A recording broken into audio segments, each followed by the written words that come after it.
We spend a good bit of our waking life working. And when we don't love what we do, it can take a whole lot of mental energy just to get our head in the game every morning or night.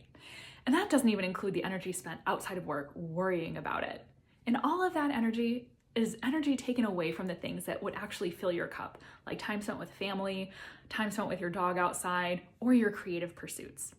The good news is you have options.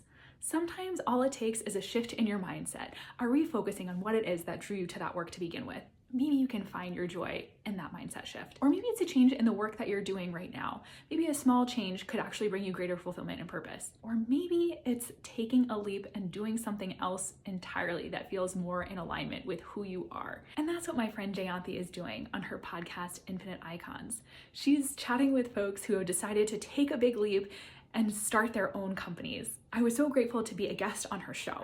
Feel free to check out a little clip of our interview here, and definitely check out her podcast on YouTube, Infinite Icons. She interviews all kinds of folks who are living their passion. Perhaps you'll find some inspiration to take a little leap of your own. In entrepreneurship generally, or most likely, from going from point A to point B is never a straight line.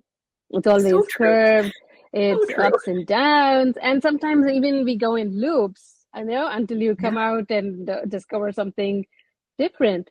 So, what's your certainly. advice in that area? Yeah, I think everything that happens is an opportunity to learn. Maybe especially the stuff that doesn't go the way you want it to.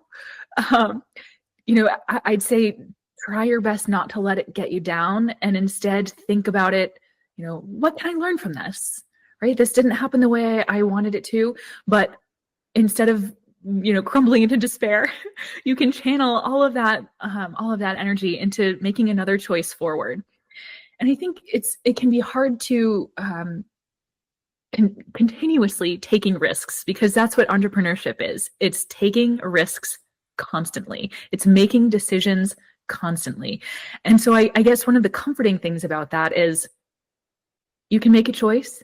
You can always make another one later. But making a choice is an important thing to do.